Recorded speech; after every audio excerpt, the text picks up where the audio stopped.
ಗೊತ್ತಾಯ್ತಾ, ಒಂದೊಂದು ಜಿಲ್ಲೆಗಳಲ್ಲಿ 25 ಕೋಟಿ 30 ಕೋಟಿ 20 ಕೋಟಿ ಹಿಂಗೆಲ್ಲ ಇದೆ.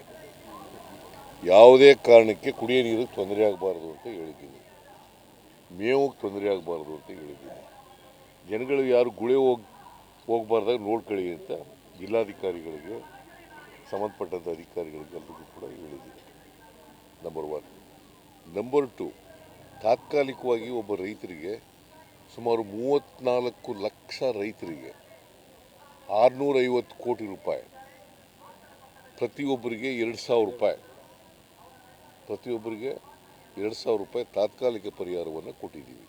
ಇವತ್ತಿನವರೆಗೆ ಕೇಂದ್ರ ಸರ್ಕಾರ 5 ತಿಂಗಳಾಯಿತು, ಇವತ್ತಿನವರೆಗೂ 1 ರೂಪಾಯಿ ಬಿಡುಗಡೆ ಮಾಡಿಲ್ಲ. ಕೇಂದ್ರ ಸರ್ಕಾರ 1 ರೂಪಾಯಿ ಬಿಡುಗಡೆ ಮಾಡಿಲ್ಲ. ಕರ್ನಾಟಕದ ಎಲ್ಲ BJP ಲೀಡರ್ಗಳಿದಾರಲ್ಲ, ಯಡಿಯೂರಪ್ಪ, ಬಸವರಾಜ ಬೊಮ್ಮಾಯಿ, ಅಶೋಕ, ವಿಜೇಂದ್ರ, ಇವ್ರು ಯಾರು ಕೂಡ ಅಮಿತ್ ಶಾ ಜೊತೆ ಮಾತಾಡಿ, ನರೇಂದ್ರ ಮೋದಿ ಅವ್ರ ಜೊತೆ ಮಾಡಿ 1 ರೂಪಾಯಿ ತಂದುಕೊಟ್ಟಿಲ್ಲ. ಬರೀ ಭಾಷಣ ಹೊಡಿತಾರೆ, ಟೀಕೆ ಮಾಡ್ತಾರೆ.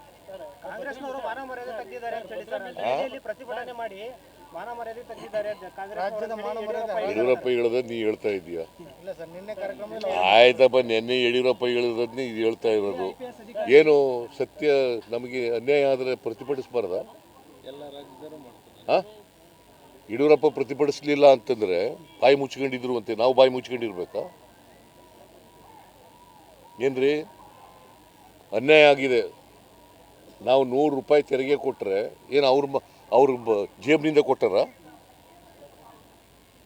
ಕರ್ನಾಟಕದಲ್ಲಿ ಕಲೆಕ್ಟ್ ಮಾಡಿರ್ತಕ್ಕಂಥ ತೆರಿಗೆ ನಾವು 100 ರೂಪಾಯಿ ಕಲೆಕ್ಟ್ ಮಾಡಿದ್ರೆ ಕರ್ನಾಟಕದಲ್ಲಿ ನಮಗೆ ಬರೋದು 12ರಿಂದ 13 ರೂಪಾಯಿ.